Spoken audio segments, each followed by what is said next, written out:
रामकृष्ण हरी माऊली आदरणीय विश्वनाथजी कराड साहेब यांच्या घरी झालेले हबप ॲडव्होकेट कृष्णा महाराज चौरे यांचे कीर्तन व्हिडिओ शेवटपर्यंत नक्की पहा. व्हिडिओ आवडल्यास चॅनेलला लाईक करा आणि आपल्या चॅनेलला सबस्क्राईब करा. धन्यवाद. चला तर व्हिडिओ सुरू करूया. आदितीताई कराड, सुचित्राताई, सौभाग्यवती पूनमताई, सौभाग्यवती ज्योतिताई, सुनील आबा, आमचे राजेश कराड आणि आमदार रमेश अप्पा कराड, आदरणीय तुळशीरामांना कराड, आदरणीय श्री काशीराम नाना कराड, या सर्वच कराड परिवाराने वारकरी संप्रदायाचे संस्कार, वारकरी संप्रदायाची भक्ती, प्रेम, जिव्हाळा अतिशय मोठ्या श्रद्धेनं तो जोपासलेला आहे. आणि तोच प्रसंग आज पुन्हा एकदा आपल्याला आज 2007च्या ठिकाणी अनुभूती घ्यायची आहे. मी उल्लेख करेन की आज ज्यांची दिंडी आपल्याकडे परंपरेनं येते आहे, तर या दिंडीचं असं वैशिष्ट्य आहे की यांची ही आता खरं तर ही म्हणजे 7वी पिढी आहे. म्हणजे पंढरीच्या पांडुरंगाच्या सेवेमध्ये चौरे परिवाराचा मोठा सिंहाचा वाटा आहे. पांडुरंगाचे आवडते प्राणप्रिय आहेत. 200-250 वर्षापूर्वी त्यांची त्या ठिकाणी मठ स्थापना केलेली आहे. पांडुरंगाच्या मंदिरामध्ये एकादशीचं भजन, आरतीचा मान असतो. मध्यंतरी अनेक वेळा आरतीचा मान असतो. असं पांडुरंगाला प्रिय असणारी दिंडी आज आपल्या म्हणजे त्यांचं दर्शन आपल्याला घडतंय. तर पुन्हा एकदा जोरात टाळी वाजवून श्री हरिभक्तीपरायण भागवत महाराज, हरिभक्तीपरायण कृष्णा महाराज यांनाही आम्ही विश्वशांती केंद्राच्या वतीनं, कराड परिवाराच्या वतीनं मनापासून अभिवादन करतो. आम्हाला या घाईच्या गडबडीच्या प्रत्येक वर्षीच्या धावपळीमध्ये फारशी चर्चा करता आली नाही, पण आज कळालं आणि खूप मोठा आनंद झाला. ही जी दिंडी आहे आपल्याकडे आज, यामध्ये यांचे 5वे पहिले जे वंशज होते ते वैकुंठवासी हरिभक्तीपरायण हनुमंत महाराज चौरे होते. त्यांनी जीवाची वाडी हे आपलं छोटंसं गाव सोडून पंढरीच्या पांडुरंगाच्या सेवेचा मार्ग पत्करला आणि पुढे तो आस्थागाई चालू आहे. त्यांच्यानंतर वैकुंठवासी हरिभक्तीपरायण नामदेव महाराज चौरे, त्यानंतर 3ऱ्या पिढीमध्ये हरिभक्तीपरायण रंगनाथ महाराज चौरे, त्यानंतर 4थ्या पिढीमध्ये हरिभक्तीपरायण पंढरीनाथ महाराज चौरे, 6व्या पिढीमध्ये 5व्या पिढीमध्ये वासुदेव महाराज चौरे, 6व्या पिढीमध्ये हरिभक्तीपरायण भागवत महाराज चौरे, आणि ज्यांचं आपण आता कीर्तन ऐकणार आहोत ते पांडुरंगाच्या सेवेतले 7व्या पिढीतले उत्कृष्ट ज्ञानी आणि एक छान कीर्तनकार म्हणून महाराष्ट्रामध्ये सुप्रसिद्ध आहेत. हरिभक्तीपरायण कृष्णा महाराज चौरे यांचं हरिकीर्तन आता या निमित्तानं होणार आहे. तत्पूर्वी साहेब येत आहेत, तर एक 5 अभंगाची पंचपदी करून आपण पुढे कीर्तनालाही सुरुवात करूया. आपण सर्वजण या ठिकाणी आलात प्रतिवर्षीप्रमाणे. पाऊस असल्यामुळे काही मंडळी थोडीशी कमी जरी वाटत असली तरी तुमच्या सर्वांच्या येण्यानं हा कार्यक्रम भक्ती, प्रेम, स्नेह यांनी भरभरून निघणार आहे. पुन्हा एकदा मी आपल्या सर्व वारकऱ्यांच्या चरणी साहेबांच्या वतीनं मनापासून आपल्याला अभिवादन करतो आणि आजच्या या कार्यक्रमाची सुरुवात जय जय रामकृष्ण हरी या वारकरी संप्रदायाच्या महामंत्राने करतो.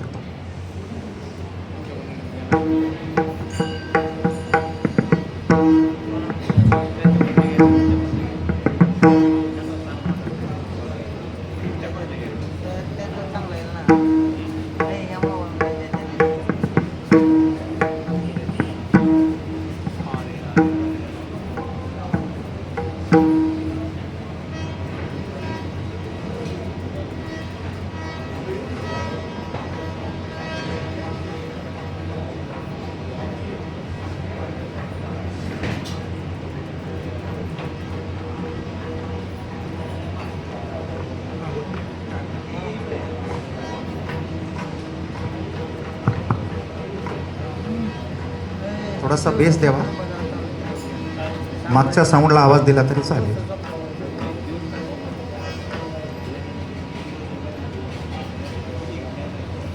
पुंडलिक वरदा हरी विठ्ठल श्री ज्ञानदेव तुकाराम पंढरीनाथ भगवान की, माऊली ज्ञानेश्वर महाराज की, जगद्गुरु तुकाराम महाराज की, त्यागमूर्ती पर्याग अक्कामाई महाराज की, बोलो रे भाई सब संतन की. अलंकापुरी पुण्यभूमी हॅलो, हॅलो. पवित्र तेथे नांदतो ज्ञानराजा सुपात्र तया ठविता महापुण्यरासी नमस्कार माझा श्री गुरु ज्ञानेश्वरासी. खालच्या सर्व भाविकांना टाळी वाजून मागे म्हणण्याची पूर्ण परवानगी आहे आणि आजच्या कीर्तनामध्ये मोबाईल बंद ठेवावे, सगळं विसरून जावं आणि तनामनाने पांडुरंगाची भक्ती करावी. हरी जय जय राम कृष्ण हरी जय राम कृष्ण हरी. हरी जय जय राम कृष्ण हरी जय जय राम हरी जय जय राम कृष्ण हरी जय जय राम कृष्ण हरी. हरी जय जय राम कृष्ण हरी जय जय राम कृष्ण हरी. हरी जय जय राम कृष्ण हरी जय जय राम कृष्ण हरी हरी. हरी जय जय राम कृष्ण हरी जय जय राम कृष्ण हरी. जय जय राम कृष्ण हरी जय जय राम कृष्ण बोला हरी. जय जय राम कृष्ण हरी जय जय राम. टाळी टाळी आवाज हरी हरी जय जय राम कृष्ण हरी जय जय राम कृष्ण म्हणा हरी. जय जय राम कृष्ण हरी जय जय राम कृष्ण बोला हरी. जय जय राम कृष्ण हरी जय जय राम कृष्ण हरी हरी. हरी जय जय राम कृष्ण हरी जय जय राम कृष्ण म्हणा हरी. जय जय राम कृष्ण हरी जय जय राम कृष्ण हरी. जय जय राम कृष्ण हरी जय जय राम कृष्ण जय हरी. राम कृष्ण हरी जय जय राम कृष्ण जय जय हरी. राम कृष्ण जय जय हरी राम कृष्ण हरी. जय जय राम कृष्ण जय हरी जय राम कृष्ण हरी. जय जय राम जय जय राम. जय जय राम कृष्ण हरी जय जय राम कृष्ण हरी. जय जय राम कृष्ण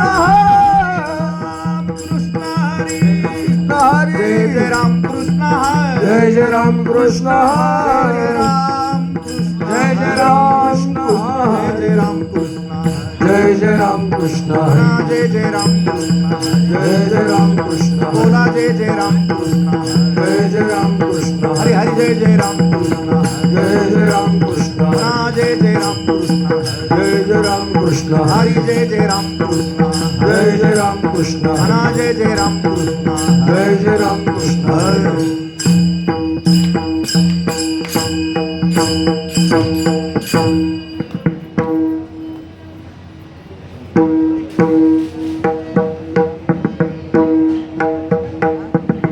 सुंदर ते ध्यान उभे विटेवरी कर कटा ठेवोनिया कर कटावरी ठेवोनिया कर कटावरी ठेवोनिया सुंदर ते ध्यान उभे विटेवरी करकटावरी ठेवोनिया. करकटावरी ठेवोनिया. करकटावरी ठेवोनिया. सुंदर ते ध्यान उभे विटेवरी कर कटावरी ठेवोनिया कर कटावरी ठेवोनिया कर कटावरी ठेवोनिया सुंदर ते ध्यान उभे विटेवरी करकटावरी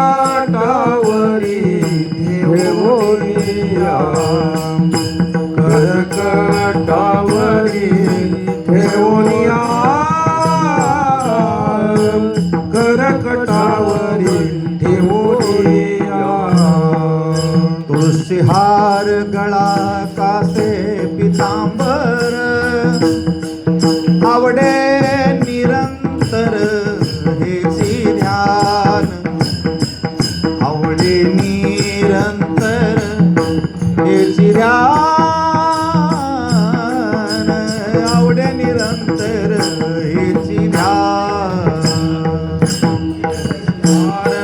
गळा कासे पितांबर आवडे निरंतर हे ध्यान आवडे निरंतर हे ध्यान आवडे निरंतर हे ध्यान ओ मकर कुंडले तळपती श्रवणी कंठी कौस्तुभ मणी विराजित कंठी कौस्तुभ मणी विराजित कंठी कौस्तुभ मणी विराजित मकर कुंडल तळपती श्रवणी कंठी कौस्तुभमणी विराजित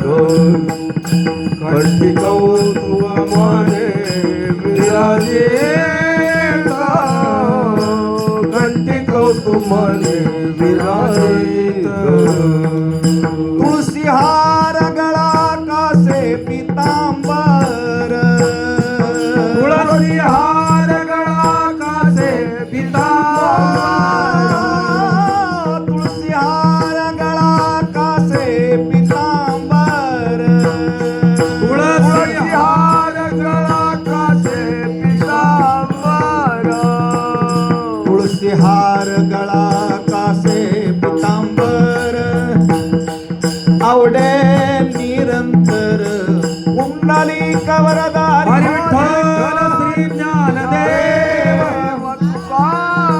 पंडरका माता की सरस्वती माता की बद्री विशाल भगवान की काशी विश्वनाथ भगवान की विश्वनाथ महाकालेश्वर भगवान की विवेकानंद महाराज की महर्षि वेदव्यास भगवान की बोलो रे भाई सब संतन की तुळसी हार गळा कासे पितांबर आवडे निरंतर हेची ध्यान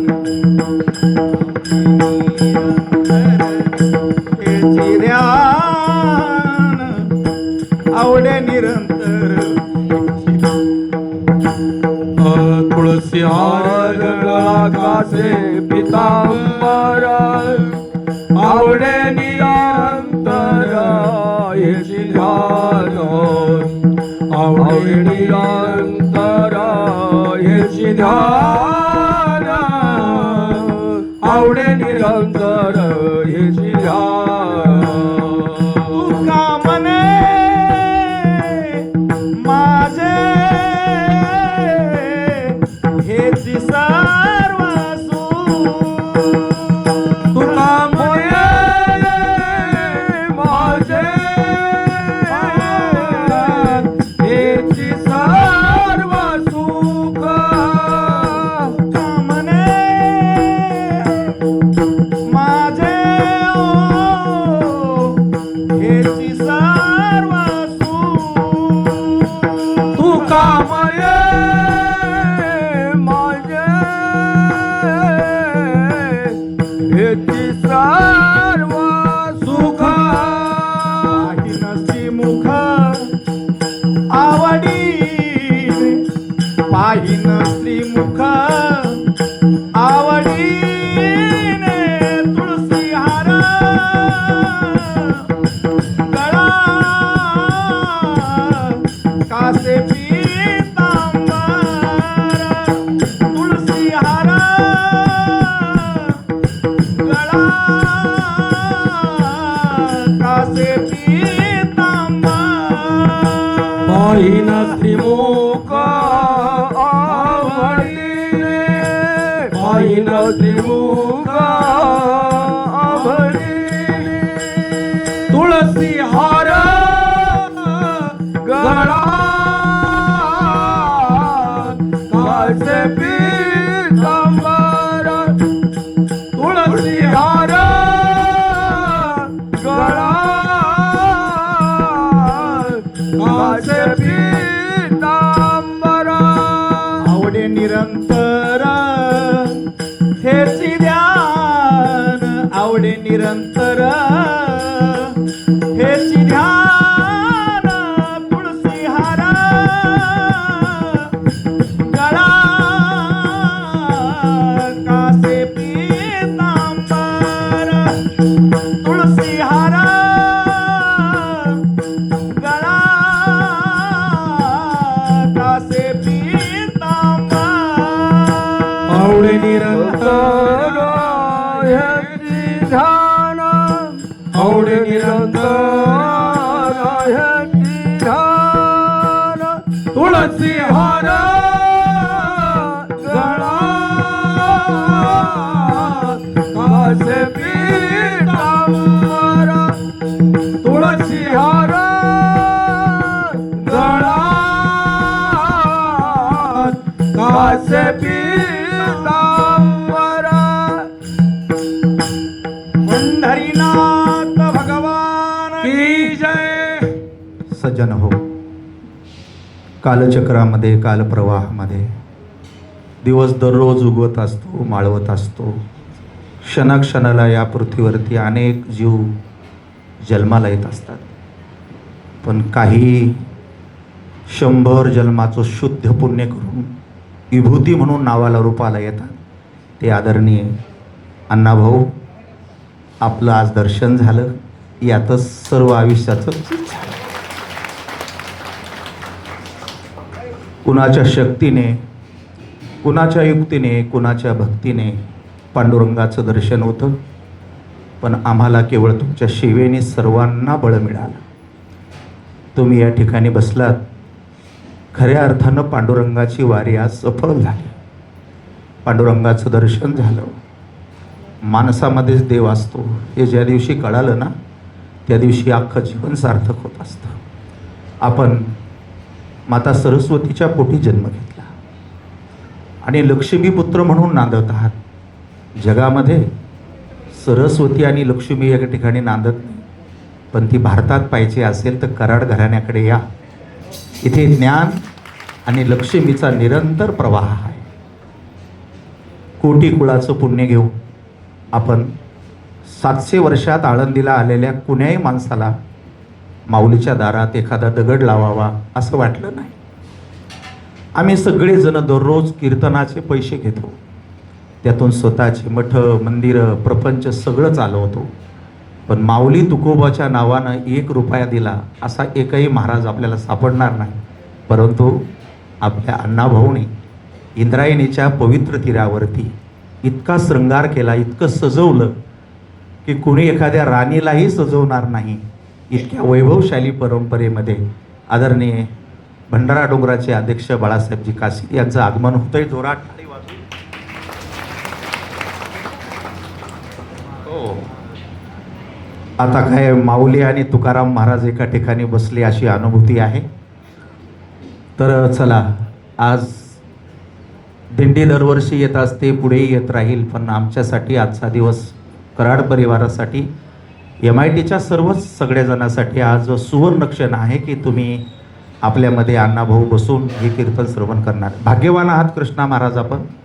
आणि मी अगोदरही सांगून गेलो, आता साहेब आले म्हणून पुन्हा एकदा सांगतो की वैकुंठवासी भिकाजी महाराजांनी ही दिंडी आपल्या या ठिकाणी आणली होती आणि यांची आता ही 7वी पिढी आहे. म्हणजे पार हनुमंत महाराजांनी सुरू केली, त्याच्यानंतर रंगनाथ महाराजांनी, पंढरीनाथ महाराजांनी, दुसरे वडील तुमचे वासुदेव महाराजांनी, भागवत महाराजांनी, आणि आता ही पुढची 7वी पिढी आहे की जी पिढी आता या पंढरीच्या वाटेवरती पांडुरंगाच्या चरणाशी समर्पित आहे. मी पुन्हा एकदा चौरे महाराजांना जोरात टाळी वाजून अभिवादन करतो आणि त्यांना विनंती करतो की आपण कीर्तनासाठी पुढच्या सेवेला आरंभ करावा. विठोबा रखुमाई, टाळी वाजून आवाज. हरी हरी विठोबा रखुमाई, विठोबा रखुमाई, हरी हरी हरी हरी विठोबा रखुमाई.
रामकृष्ण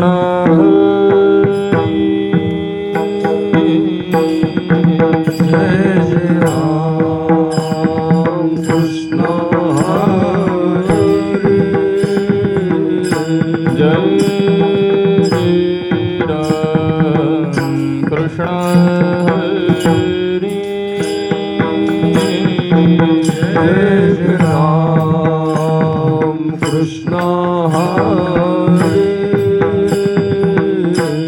जय राम कृष्ण हरी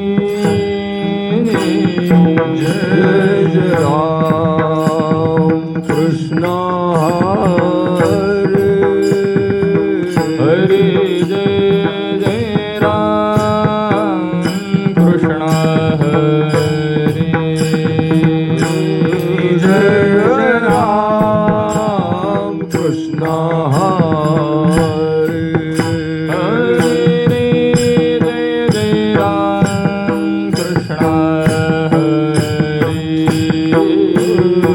जय राम कृष्ण हरी हरे जय जय राम कृष्ण हरे जय जय राम कृष्ण हरी जय जय राम कृष्ण हरी जय जय राम कृष्ण हरी जय राम कृष्ण हरी हरे जय जय राम कृष्ण हरे जय जय राम कृष्ण हरी हरे जय जय राम कृष्ण हरे जय जय राम कृष्ण हरी हरे जय जय राम कृष्ण जय जय राम कृष्ण हरे हरी जय जय राम कृष्ण हरे जय जय राम कृष्ण हरे हरी जय जय राम कृष्ण जय जय हरे राम कृष्ण हरी जय जय राम कृष्ण जय जय राम कृष्ण हरे जय जय राम कृष्ण जय जय राम कृष्ण हरे जय जय राम कृष्ण जय जय राम हरे जय जय राम कृष्ण जय जय राम कृष्ण हरी जय जय राम कृष्ण जय जय राम कृष्ण हरी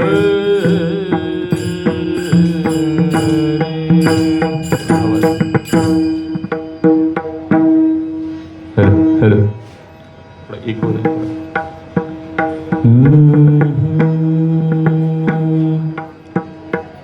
रूप पाहता लोचनी सुख झाले व साधनी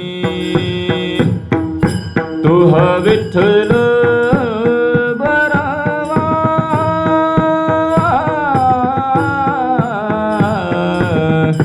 तुह माधव बरावा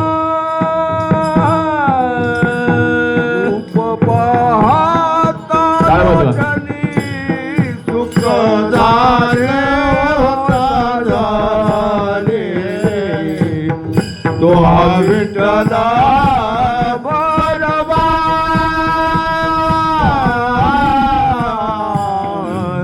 तो हा माधव बरवा बहुता सुकृताची जोणे म्हणून विठ्ठले आवडे तो हा विठ्ठल बरवा बरवा तो हा माधव बरवा बाप रखुमा देवे वर सर्व सुखाचे आधार बाप रकुमा देवी वारा सर्व सुखाचे हा गौर बाप रखुमा देवे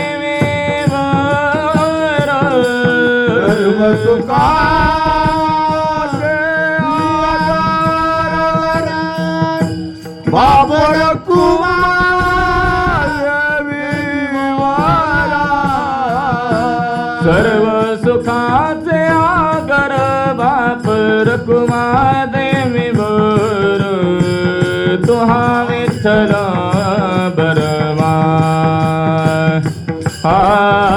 तुहा माधव बरमा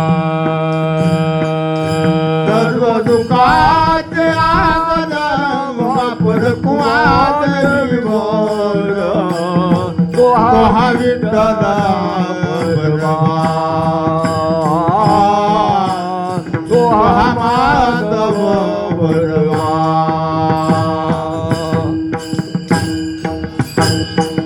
जय जय राम कृष्ण हरे जय राम कृष्ण हरे जय जय राम कृष्ण जय जय राम कृष्ण हरे जय जय राम कृष्ण हरे जय जय राम कृष्ण जय राम कृष्ण जय जय राम कृष्ण हरे जय जय राम कृष्ण जय जय राम कृष्ण हरे जय जय राम कृष्ण हरे जय जय राम कृष्ण हरे जय जय राम कृष्ण जय जय राम कृष्ण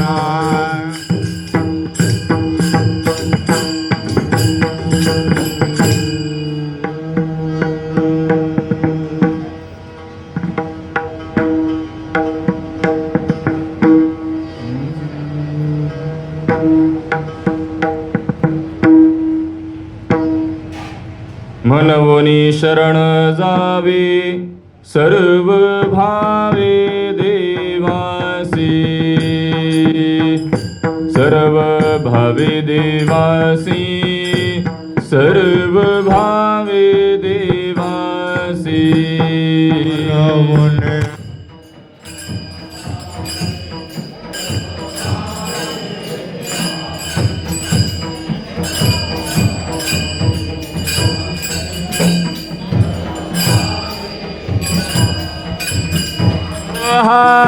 उतरील पार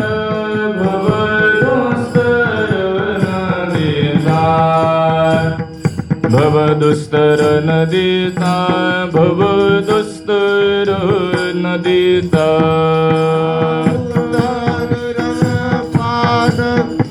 बहुदुस्तर नदीचा बहुदुस्तर नदीचा बहुदुस्तर नदीचा बहु आहे करुणावंत अनंत हे नाम जा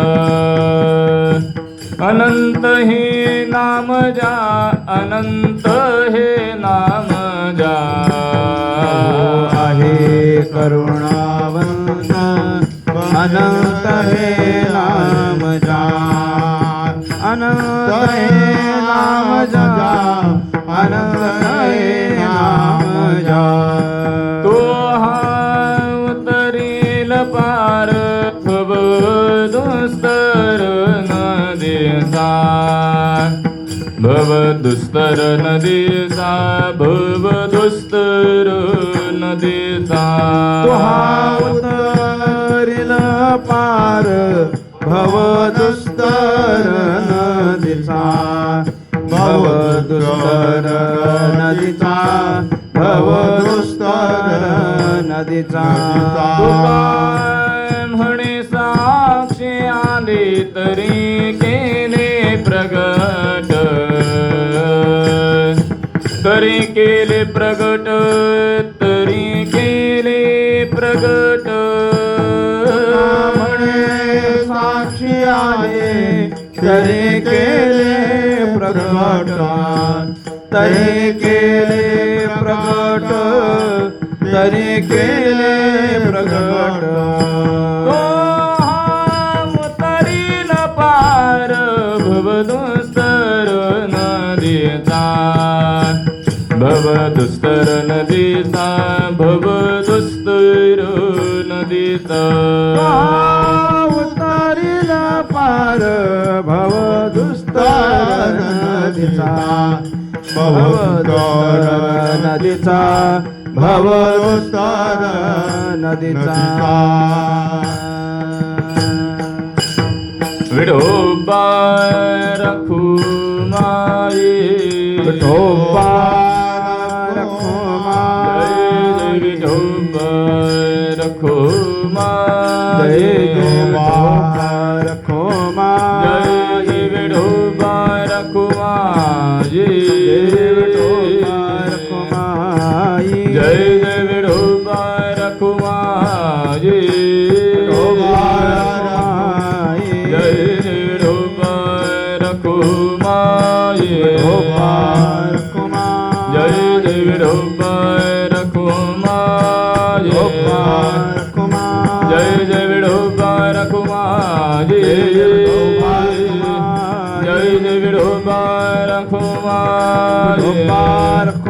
जय विठोबा रखुमाई जय विठोबा रखुमाई जय विठोबा रखुमाई जय विठोबा रखुमाई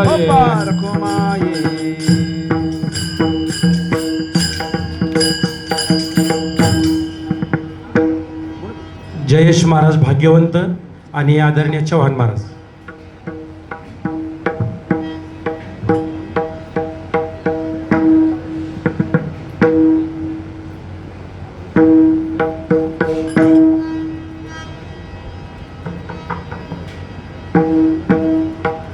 म्हणून शरण जावे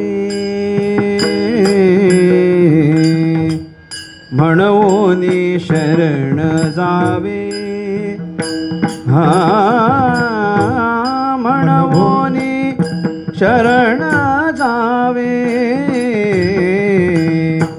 म्हणून शरण जावे मनवून चरण न जावे मनवून चरण जावे मनवून चरण जावे मनवून चरण जावे म्हणून शरण जावे म्हणून शरण जावे म्हणून शरण जावे म्हणून शरण जावे मनवून चरण जावे मनवून चरण जावे मनवून चरण जावे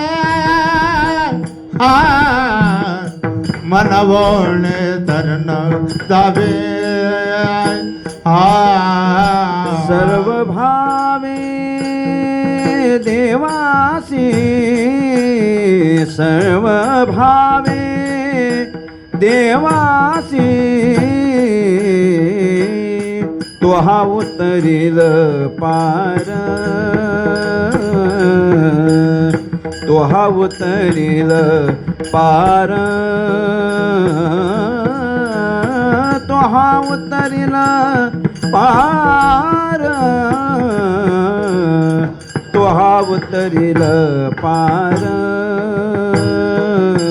सर्व भाव देवाची सर्व भाव्या देवाची तो हवे उतरेला पार तो हवे उतरेला पार तो हवे उतरेला पार तो हवे उतरेला पार भव दुस्तर नदीचा